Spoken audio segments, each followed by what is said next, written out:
తెలంగాణలో BC quota తెగలేదు. వచ్చే నెలలోనే స్థానిక సంస్థల ఎన్నికలు జరిగే అవకాశాలు కనిపిస్తున్నాయి. కాంగ్రెస్ పీఎస్సీ మీటింగ్ లో ఈ దిశగా సుదీర్ఘ చర్చ జరిగింది. కాకపోతే ఎన్నికలకు ఏ విధంగా వెళ్లాలి అనేది తేల్చడానికి మంత్రివర్గ ఉపసంఘం వేసింది ప్రభుత్వం. మంత్రుల కమిటీ నివేదిక ఇవ్వగానే కేబినెట్ సమావేశంలో చర్చించి లోకల్ ఫైట్ కు ముహూర్తం ఖరారు చేస్తారని లేటెస్ట్ టాక్.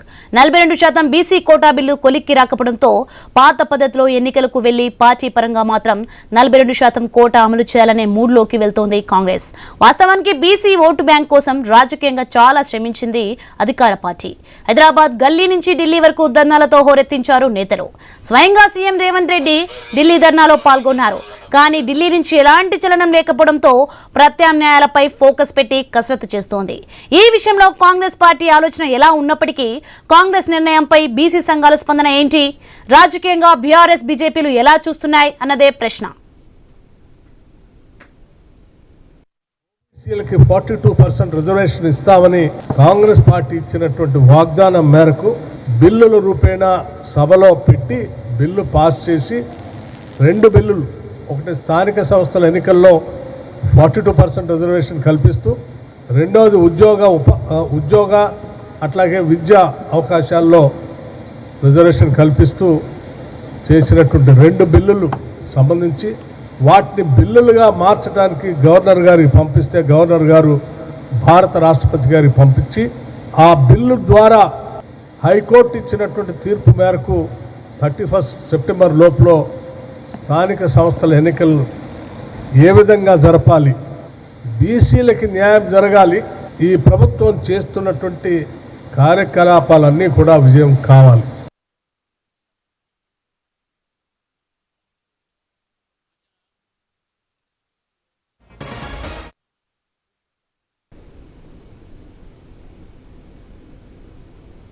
ఇదే అంశానికి సంబంధించి మరింత సమాచారం మా ఇన్పుట్ ఎడిటర్ శ్రీకాంత్ లైవ్ లో న్యూస్ నుంచి అందించడానికి సిద్ధంగా ఉన్నారు.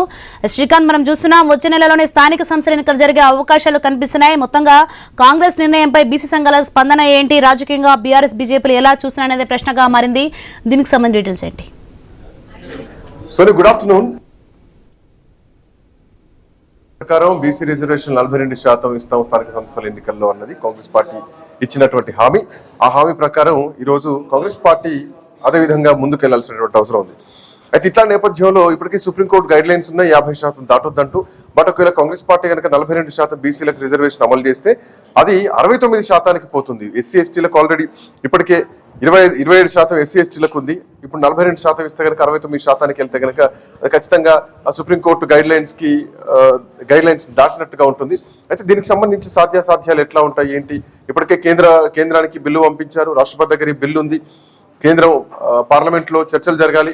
పార్లమెంట్లో ఇటు రాజ్యసభలో 2 లోక్సభ రాజ్యసభల్లో చర్చలు జరగాలి. జరిగిన తర్వాత బిల్లు పాస్ కావాలి. ఆ తర్వాత రాష్ట్రపతి ఆమోద ముద్ర పోవాలి. రాష్ట్రపతి ఆమోదించి ఆ తర్వాత మళ్ళీ బిల్లును చట్ట రూపంలోకి మారుతుంది అప్పుడు. సో ఇంత పెద్ద ప్రాసెస్ ఉంది. బట్ సమయం మాత్రం లేదు. సెప్టెంబర్ 30 లోపు ఎన్నికలు నిర్వహించాలి.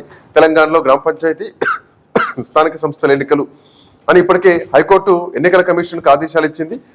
ఆ నేపథ్యంలో ఎన్నికల కమిషన్ కూడా ముందుకెళ్తోంది. సో ఇప్పుడు సెప్టెంబర్ 30 లోపు ఎన్నికలు నిర్వహించడానికి రాష్ట్ర ప్రభుత్వం కూడా సిద్ధమవుతోంది, స్పష్టంగా కనిపిస్తోంది. ఈవెన్ నిన్న జరిగినటువంటి ఉదయం కోర్ కమిటీ మీటింగ్ ముఖ్యమంత్రి రేవంత్ రెడ్డి అధ్యక్షతన తన నివాసంలో కోర్ కమిటీ సమావేశమైంది. దాంట్లో కీలకమైనటువంటి అంశాలను ఎజెండాగా తీసుకున్నారు. ఆ తర్వాత నిన్న మీనాక్షి నటరాజన్ ఆధ్వర్యంలో ఆమె అధ్యక్షతన పిఎస్సి పొలిటికల్ అఫైర్స్ కమిటీ సమావేశం జరిగింది. దీంట్లో 29 రోజు కేబినెట్ సమావేశం జరగాలి. అయితే ఈ 2 రోజుల్లోపే అటు 26వ తారీఖు లోపే ఒక నివేదికను ఏదైతే ఇప్పుడు కమిటీ వేయడం జరిగిందో ఈ మంత్రివర్గ కమిటీలో ఒక నిర్ణయానికి రావాలి. అంటే వీళ్ళు ఒక నివేదిక తయారు చేసి కేబినెట్ సమావేశంలో పెట్టాలి. కేబినెట్ దాని తీర్మానం ఆమోదించి ఆ తర్వాత ఎన్నికలకు పోయేది ఒక స్పష్టమైనటువంటి అంశం బయటకు వస్తుంది. సో ఇట్లా నేపథ్యంలో భట్టి విక్రమార్క, ఉత్తమ్ కుమార్ రెడ్డి, పొన్నం ప్రభాకర్, సీతక్క, శ్రీధర్ బాబులతో ఒక కమిటీని వేయడం జరిగింది నిన్న భట్టి విక్రమార్క. సో ఈ కమిటీ రాజ్యాంగ నిపుణులతో పాటు న్యాయ నిపుణులతోటి, న్యాయ కోవిదులతోటి సమీక్షలు జరిపి వాళ్ళతో మాట్లాడి వాళ్ళ సలహాలు సూచనలు తీసుకొని ఆ తర్వాత ఒక నివేదికను సిద్ధం చేసి రాష్ట్ర ప్రభుత్వానికి అంటే కేబినెట్లో దీన్ని ప్రవేశపెడతారు. కేబినెట్లో ప్రవేశపెట్టిన తర్వాత ఎన్నికలకు సంబంధించి ప్రభుత్వం ఒక ఎజెండాను ప్రకటిస్తుంది, ఒక నిర్ణయానికి వస్తుంది. సో ఎన్నికలు ఎప్పటిలోపు నిర్వహిస్తాం ఏంటి ఒక నిర్ణయిస్తారు. కానీ 42% పార్టీ పరంగా ఇస్తారా, సో ప్రభుత్వ పరంగా ఇప్పుడు వచ్చేటువంటి పరిస్థితి లేదు, ఒక హక్కుగా వచ్చేటువంటి పరిస్థితి లేదు, ఇస్తే తీసుకునేది బీసీ రిజర్వేషన్లు ఇప్పుడు పార్టీ పరంగా. సో ఇట్లాంటి నేపథ్యంలో 42% రిజర్వేషన్లు ఎట్లా ఇస్తారు? ఒకవేళ అది ఇస్తే కనుక, కాంగ్రెస్ పార్టీ ఇస్తే కనుక మిగతా పార్టీలు ఏం చేస్తాయి? బీఆర్ఎస్ పార్టీ లేదంటే భారతీయ జనతా పార్టీ ఈ పార్టీలను క్షమించాలి, ఈ పార్టీలను కలుపుకొని ముందుకెళ్తారా, లేదంటే కాంగ్రెస్ పార్టీ సొంతంగా వెళ్తే మిగతా పార్టీల పరిస్థితి ఏమిటి? సో పొలిటికల్ గా ఎట్లాంటి అఖిలపక్ష సమావేశం ఏర్పాటు చేసేటువంటి అవకాశం ఉంటుందా? మిగతా పార్టీలను కూడా బీసీలకు ఇంత ఇవ్వాలని చెప్పేసి తీసుకొచ్చేటువంటి ప్రమేయం ఏమైనా జరుగుతుందా అన్నది చూడాల్సినటువంటి అవసరం ఉంటుంది. రైట్, స్వామి మా కరెస్పాండెంట్ అందుబాటులో ఉన్నారు. స్వామి, నిన్న గాంధీ భవన్ లో జరిగినటువంటి పొలిటికల్ అఫైర్స్ కమిటీ సమావేశంలో తీసుకున్నటువంటి నిర్ణయాలు, అంటే ఒక ఉపసంఘాన్ని, ఒక కమిటీని వేశారు. శ్రీధర్ బాబు, సీతక్క, ఉత్తమ్ కుమార్ రెడ్డి, పొన్నం ప్రభాకర్ తో కూడినటువంటి కమిటీ వేశారు. ఈ కమిటీ ఎట్లాంటి లక్ష్యాలను తీసుకొస్తుంది?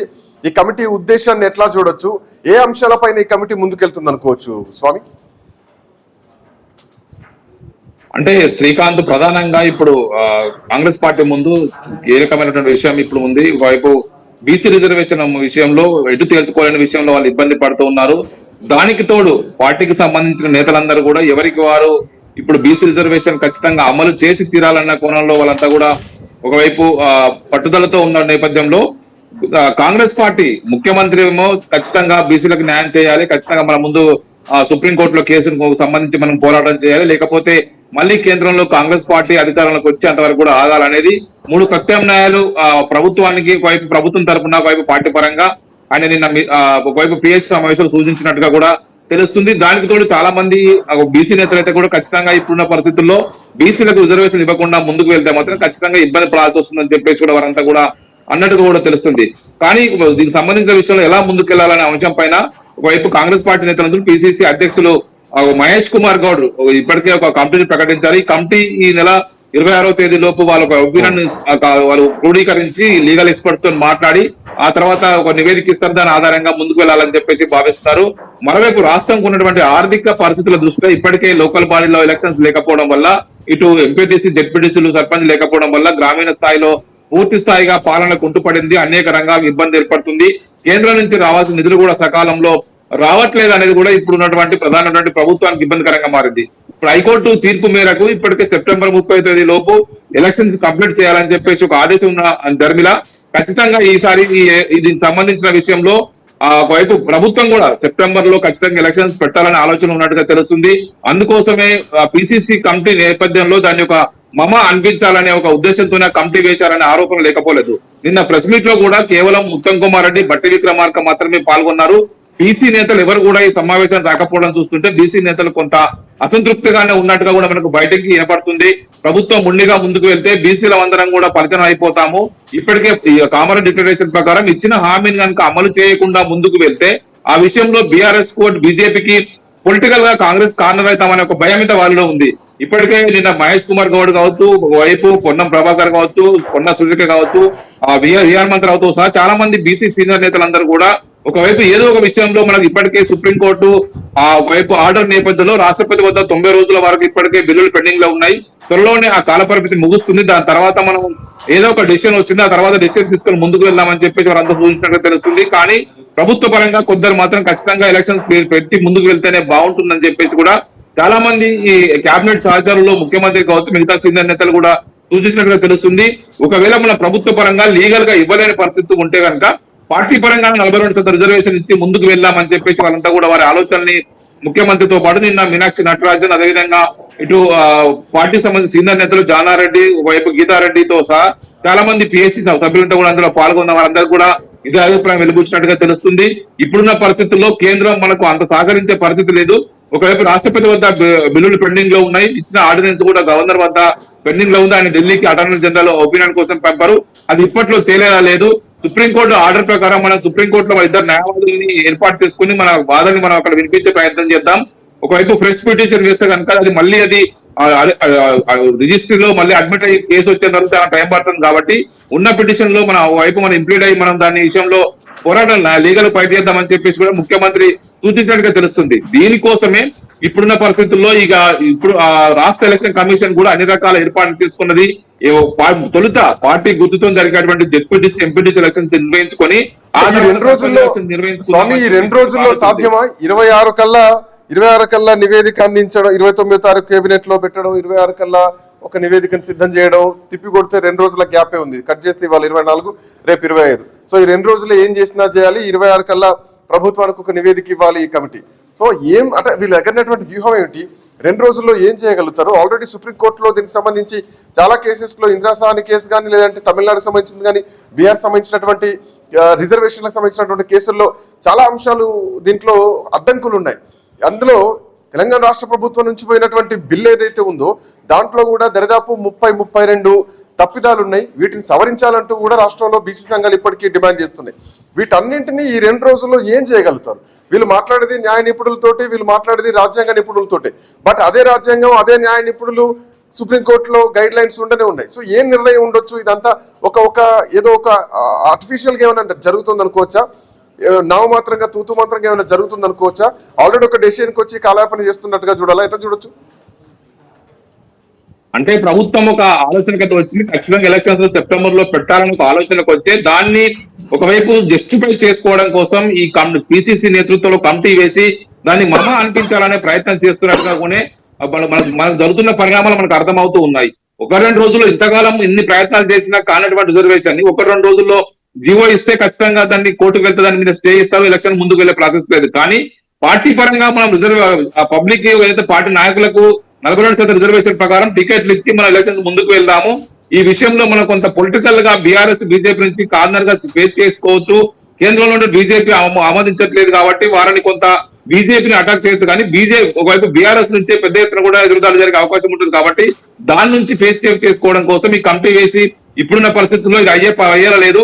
ఎలక్షన్ ఆపితే కనుక ఇబ్బంది అవుతుంది, కేంద్ర నిధులు రావు, మళ్ళీ కాంగ్రెస్ ప్రభుత్వం వచ్చిన తర్వాత మన రిజల్ట్స్ మనం చేసుకుందామంటే వరకు కూడా అయ్యే పరిస్థితి కాదని చెప్పేసి ఇప్పటికీ ఒక నిర్ణయానికి వచ్చి ఎలక్షన్స్ ని ఈ నవరాత్రులు ముగిసిన తర్వాత షెడ్యూల్ ఇచ్చి ముందుకు వెళ్ళాలని చెప్పి ఒక ఆలోచన వచ్చే ఈ తెలంగాణ కూడా ఒక ప్లాన్ ప్రకారం నడిపిస్తున్నట్టుగా కూడా పార్టీ వర్గాల ప్రచారం జరుగుతూ ఉంది. Srikanth, thank you Swami, thanks for joining. So 42% రిజర్వేషన్లకు సంబంధించి ఇప్పటికే ఈ 2 బిల్లులు ఏదైతే ఉందో అంటే స్థానిక సంస్థల ఎన్నికల విషయంలో తో పాటు విద్యా ఉద్యోగాల్లో 2 బిల్లులు కూడా రాష్ట్ర ప్రభుత్వం అసెంబ్లీలో ఆమోదించి, కేబినెట్ లో ఆమోదించి దాన్ని కేంద్రానికి పంపించారు, రాష్ట్రపతికి పంపించారు. 2 బిల్లులు పెండింగ్ లోనే ఉన్నాయి. సో ఇట్లా నేపథ్యంలో అటు గవర్నర్ కి ఒక ఆర్డినెన్స్ కూడా తయారు చేసి గవర్నర్ పంపిస్తే గవర్నర్ హోం శాఖకు పంపించారు. సో దీనిపైన న్యాయ సమీక్ష కోసం ఇది ఒక వర్షన్ పెండింగ్ లో ఉంటే ఇప్పుడు ఎన్నికలకు సిద్ధమైపోతుంది ప్రభుత్వం. నవరాత్రుల తర్వాత ఒక డేట్ ప్రకటించేటువంటి అవకాశం ఉంది. 29న కేబినెట్ లో ఏం నిర్ణయం తీసుకుంటారు, ఎట్లాంటి నిర్ణయం తీసుకోబోతున్నారు అన్నది ఒక సస్పెన్స్ అయితే కొనసాగుతుంది. కాంబోజ్ వెంకటేశ్వర్లు గారు అట్లాగే బండారు రామ్మోహన్ రావు గారు ఇద్దరు కూడా మనతో పాటు అందుబాటులో ఉన్నారు. ముందుగా కాంబోజ్ గారు, గుడ్ ఆఫ్టర్నూన్. బీసీ కోటా ఇక తేల్చాల్సినటువంటి సమయం వచ్చేసింది. చట్టపరంగా ఇది అయ్యేటది కనిపిస్తలేదు, బట్ పార్టీ పరంగా ఒక నిర్ణయం తీసుకునే అవకాశాలు కనిపిస్తున్నాయి. బట్ ఈ కమిటీ ఏం నిర్ణయం తీసుకుంటది ఈ 2 రోజుల్లో ఏం సాధ్యమైంది?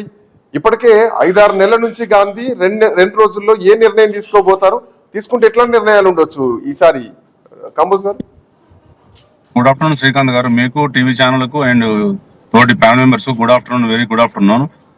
ఇప్పుడు కాంగ్రెస్ పార్టీ కాలయాపన కోసమే ఈ మంత్రుల కమిటీ వేసింది.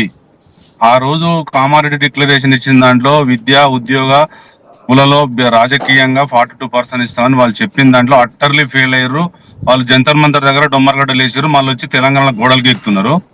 రేపు 14వ తారీఖు లోపల ఎలక్షన్ పెట్టాల్సిందే. ఎందుకంటే 29వ తారీఖు నాడు క్యాబినెట్ ఉంటే క్యాబినెట్ తెల్లారు వీళ్ళు ఏదో ఒకటి తూతు మంత్రంగా 42% ఇస్తున్నాం అని చెప్తే ఇప్పటికీ లోకల్ బాడీల్లో అన్ని రాజకీయ పార్టీలలో దాదాపుగా ఎస్సీ ఎస్టీ బీసీలు ఎక్కువనే ఉన్నారు. 42% వాళ్ళు ఏంది ఇచ్చేది? వాళ్ళు ఏమైనా అవసరమే లేదు. ఆల్రెడీ బీఆర్ఎస్ పార్టీ వాళ్ళకంటే ఎక్కువ ఎంపీటీసీ జెడ్పీటీసీలు ఇచ్చింది, మా మార్కెటింగ్ కమిటీలో ఇచ్చేసింది, ఎక్సైజ్ డిపార్ట్మెంట్ లో ఇచ్చింది, సర్పంచ్లకు ఇచ్చింది. మొన్నటికి మొన్న ఎమ్మెల్యే ఎలక్షన్ కూడా వాళ్ళకంటే 4 ఎక్కువనే ఇచ్చినాం. వాళ్ళు 42% పార్టీ పరంగా ఇవ్వాల్సిన అవసరమే లేదు. మీరు విద్యా ఉద్యోగాలలో రాజకీయంగా మీరు ఆమోదం తెలిపి ఎలక్షన్కి వస్తామని చెప్పిర్రు. 2 లక్షల ఉద్యోగాలు ఇస్తామని చెప్పిర్రు. అందులో 42% విద్యార్థులకు ఇవ్వట్లేదు, 42% మీరు విద్యలు ఇవ్వట్లేదు, ఉద్యోగాలు ఇవ్వట్లేదు, రాజకీయంగా ఇట్లా అంటే ఇవాళ రేవంత్ రెడ్డి బోర్ల బొక్కలు పడ్డాడు. రేపు ఎలక్షన్ పెట్టకపోతే హైకోర్టు అక్షంతలు వేస్తారు. హైకోర్టు అక్షంతలు వేయడంతో పాటు వాళ్ళు సుప్రీంకోర్టులో కూడా తప్పుదాలు చేస్తారు. ఇలా 50% క్యాప్ ఉన్నదని వాళ్ళే చెప్తున్నారు. కనీసం న్యాయ సలహాకు వెళ్ళట్లేదు. నేను ఏమంటున్నంటే ఇప్పుడు కాంగ్రెస్ పార్టీకి ఉన్న ఆప్షన్ ఏంటంటే ఇంకా 2 మినిస్టర్లు కావాలి. ఆ 2 మినిస్టర్లను బీసీలకు ఇచ్చి హోంశాఖ, విద్యాశాఖ వేరే మినిస్టర్ బీసీలకు ఇచ్చేసి రేవంత్ రెడ్డి గారు ఈ తప్పిదాలకు నేనే మేనిఫెస్టో తయారు చేసినప్పుడు ఉన్నా నాదే తప్పుదాల, నేను రాజకీయంగా సన్యాసం తీసుకుంటున్నా, నా ముఖ్యమంత్రి పదవికి సన్యాసం తీసుకుంటున్నా, ఇక నేను ముఖ్యమంత్రి పదవి ఉండలేను కాబట్టి బీసీ ముఖ్యమంత్రిని చేస్తా అంటే ఇలా కాంగ్రెస్ పార్టీని తెలంగాణను నమ్మడానికి ఆస్కారం ఉంది. ఒకవేళ వాళ్ళు నిజంగా నిజాయితీ ఉంటే మేము జంతర్ మంతర్ దగ్గర ధర్నా చేసినాము, ఆర్డినెన్స్ తీసుకొచ్చినాము, రాష్ట్రపతి దగ్గర బిల్లు పెట్టినాము, కావట్లేదు. ఇక మా ప్రాతాన్మయం ఒకటే మార్గం ఉంది. ఇప్పుడు 2 మినిస్టర్లను బీసీలకు ఇస్తాము, అది కూడా హోంశాఖ, విద్యాశాఖ ఇస్తున్నాము. నేను ముఖ్యమంత్రి పదవికి రాజీనామా చేస్తున్నా. దయచేసి బీసీలు నన్ను క్షమించండి, నన్ను తెలంగాణ బతకనియండి, నన్ను వదిలేయండి అని తప్ప, లేకపోతే రేపటికి రేపు ఎలక్షన్ వస్తే గుడ్డలోడు తీస్తారు. ఇలా మినిస్టర్లది రేవంత్ రెడ్డిది గుడ్డలోడు తీస్తారు. ఎందుకంటే వాళ్ళు కామారెడ్డి డిక్లరేషన్ వాళ్ళే ఇస్తామని చెప్పారు. ఏదో 69% ప్రభుత్వం నుంచి కొంత ప్రయత్నం కనిపించింది కదా. ప్రభుత్వం నుంచి కులగణన చేశారు, కులగణన సర్వే చేసిండ్రు. ఆ తర్వాత దాని ఒక బిల్లులు 2 బిల్లులు తీసుకొచ్చారు, కేంద్రానికి పంపించారు, రాష్ట్రపతి పంపించారు. అది కాని పక్షంలో రాజ్భవన్ కు పంపించారు, ఆర్డినెన్స్ తీసుకొచ్చారు. వీళ్ళు ఒక ప్రయత్నం అయితే కనిపిస్తుంది కదా. ఇప్పుడు కేంద్రం ఏదైతే రాష్ట్రం కేంద్ర ప్రభుత్వం ఇద్దరి కోఆర్డినేషన్ తోనే ఈ బిల్లు పాస్ కావాలి. ఒక ఆన్లైన్ గేమింగ్ బిల్లు పాస్ అయినంత ఈజీగా ఆ బిల్లు తీసుకురావడం జరిగింది, రాష్ట్రపతి పంపించడం జరిగింది, దాని చట్టం కూడా చేయడం జరిగింది. దాని తర్వాత కర్ణాటకలో కోట్లు బయటపడుతున్నాయి బ్లాక్ మనీలు. ఇంత ఈజీగా ఈ బిల్ ఎందుకు రావట్లేదు అంటే రెండు ప్రభుత్వాలు, కేంద్రం రాష్ట్రం సమన్వయంగా ఉండాలి. ఇందులో రాష్ట్ర ప్రభుత్వం ఎఫర్ట్స్ కొంత కనిపిస్తున్నాయి, బట్ కేంద్రం మాత్రం దీని మీద రెస్పాండ్ కావట్లేదు అన్నది ప్రధానంగా కాంగ్రెస్ పార్టీ చేస్తున్నటువంటి ఆరోపణ. కరెక్ట్ మీరు మంచిగా వచ్చిన సార్. నేను ఏమంటున్నంటే ఇవాళ అసెంబ్లీలో అన్ని పార్టీలు ఏకగ్రీవంగా తెలంగాణ 42% బిల్లుకు ఆమోదం చెప్పిన తర్వాత ఎందుకు పెండింగ్ ఉందంటే అక్కడ 50% క్యాప్ ఉన్నది. నేనేమంటున్నానంటే రాష్ట్రపతి గాని, పార్లమెంటు గాని, మిగతా పార్టీలు గాని, కాంగ్రెస్ గవర్నమెంట్ గాని ఆ 32 అంశాలలో ఎందుకు 42% పెంచాలి అని చెప్పలేకపోతున్నారు. నోటిఫైడ్ గాని కులాలు ఉన్నాయి, రాజ్యాంగంలో ఇప్పటి వరకు వార్డు మెంబర్ గాని కులాలు ఉన్నాయి. 42% ఎందుకు పెంచాలనో సుప్రీంకోర్టుకు చెప్తే కొన్ని అంశాలలో అప్పుడు పెంచడానికి ఛాన్స్ ఉంది. అంటే మీరు సాటిస్ఫై చేయాలి సుప్రీంకోర్టును, పార్లమెంటరీ వ్యవస్థను, రాష్ట్రపతిని మీరు సాటిస్ఫై చేయలేకపోతున్నారు. మీరు సాటిస్ఫై ఎప్పుడు చేస్తారంటే మీ పీసీ కులగణనే ఒక బూటకం, కాంగ్రెస్ పార్టీ చేసిన బీసీ కులగణన ఒక బూటకం, సంచార జాతులకు రావాలి, వాటా తేలలేదు. నోటిఫైడ్ కాని కులాల వాటా తేల్చలేదు. 70% కంటే మీరు ఎక్కువ కులగణన చేయలేదు. మీరు అట్టర్లీ ఫెయిల్ అయ్యారు. కాబట్టి మీకు బీజేపీ సహకరించట్లేదు. బీజేపీకి ఇయ్యాలనే ఉద్దేశం లేదు. అక్కడ 2 నాలుకల ధోరణి ఉన్నది. అసెంబ్లీలో బీసీ బిల్లు పెట్టినప్పుడు 8 మంది ఎమ్మెల్యేలు సపోర్ట్ చేశారు. కానీ కేంద్రానికి పోయేసరికి ఇక్కడ రామచంద్రరావు గారు కానీ, కిషన్ రెడ్డి గారు కానీ, బీజేపీలో ఉన్న బండి సంజయ్ కానీ కేంద్రంలో ఆ రోల్ పాటించట్లేదు, ఆ ప్లే చేయట్లేదు. ఎందుకంటే వాళ్ళకి ఇవ్వాలనే ఉద్దేశం లేదు. అంటే కాంగ్రెస్ నాటకాలు ఇలా బయటపడ్డాయి, కేంద్రంలో ఉన్న బీజేపీ నాటకాలు కూడా బయటపడ్డాయి. అంటే కామారెడ్డి డిక్లరేషన్ పుట్టలాకలు అయిపోయింది. 1 సెకండ్ రామోరావు గారు, గుడ్ ఆఫ్టర్నూన్. చెప్పండి. బీసీ రిజర్వేషన్ బిల్లు పెండింగ్ లో ఉన్నది. రాష్ట్ర ప్రభుత్వం నుంచి అంటే ఈ గడప దాటింది, కేంద్రం కోర్టులో పడిపోయింది. కేంద్ర నిర్ణయం ఏంటి? ఇప్పుడు నెక్స్ట్ ఈ కమిటీ సుప్రీంకోర్టుకు వెళ్తారా? రానున్న కాలంలో న్యాయ కోవిధులతోటి, న్యాయ నిపుణులతోటి, రాజ్యాంగ నిపుణులతోటి చర్చిస్తామంటే ఈ 2 రోజుల సమయం మాత్రం సరిపోదు.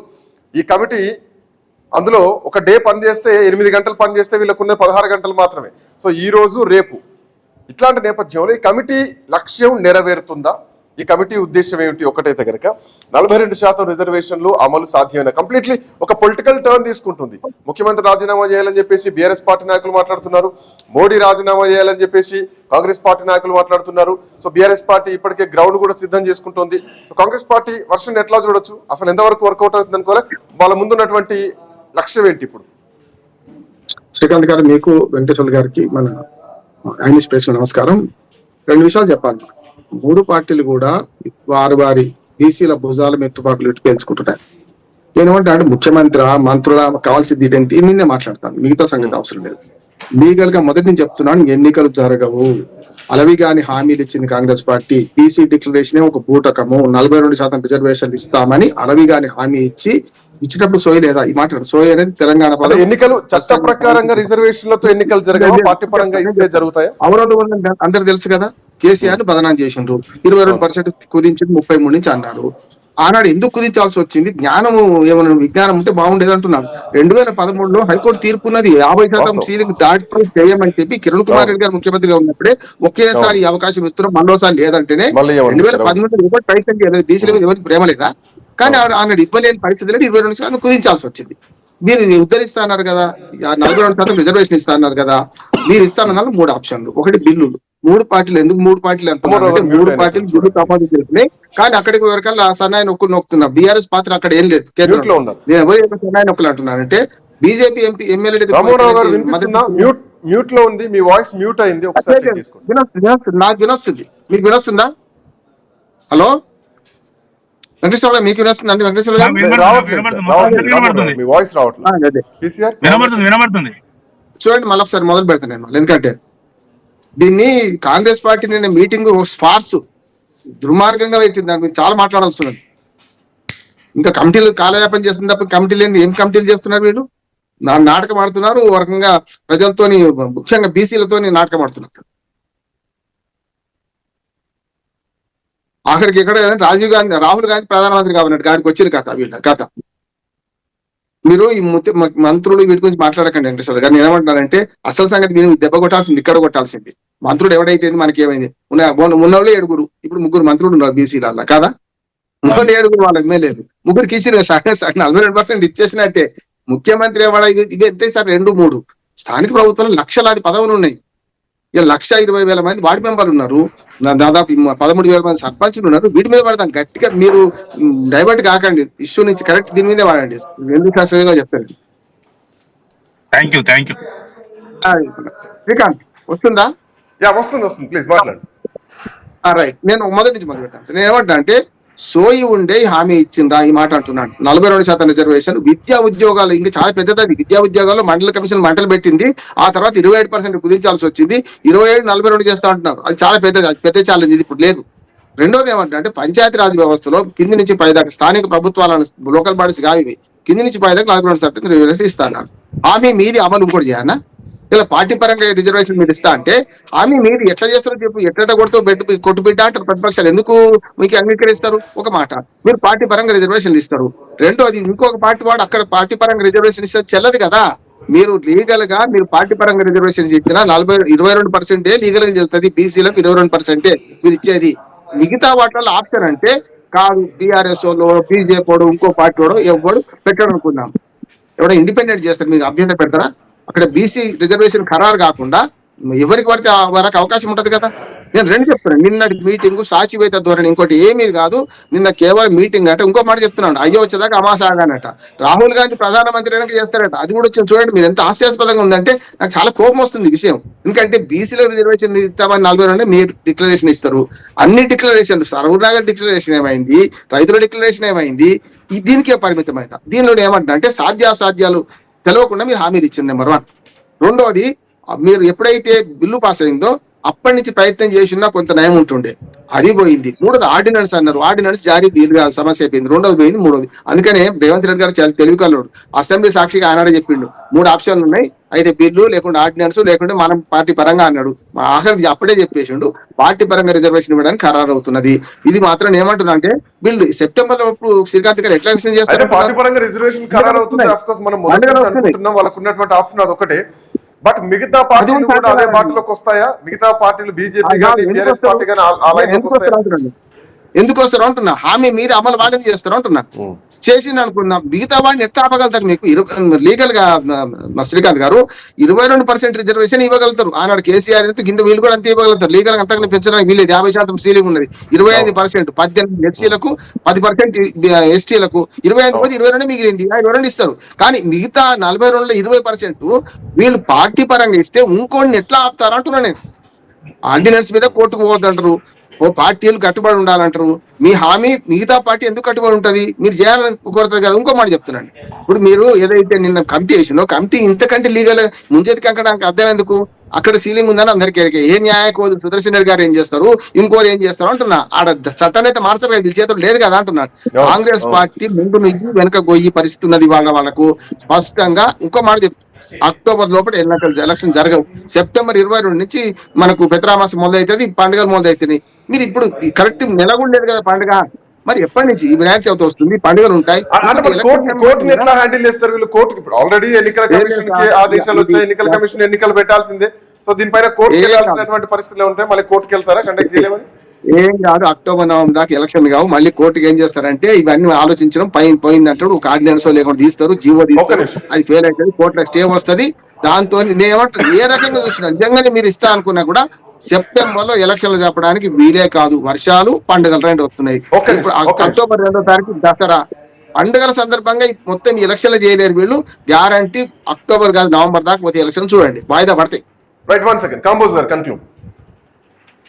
నిన్న ఎలక్షన్ కమిషన్ ఆఫ్ తెలంగాణ ఏం చెప్పిందంటే, రేవంత్ రెడ్డి గారు స్టేట్మెంట్ లో ఎలక్షన్ నెక్స్ట్ మంత్ పెడతామని స్టేట్మెంట్ ఇచ్చారు. అక్కడికి పోయి మేము సర్వే చేస్తే ఏం చెప్తున్నారంటే ఇదంతా మాన్యువల్ గా జరగాలి సార్, ఇప్పటి వరకు బీసీ రిజర్వేషన్ కంప్లీట్ కాలేదు.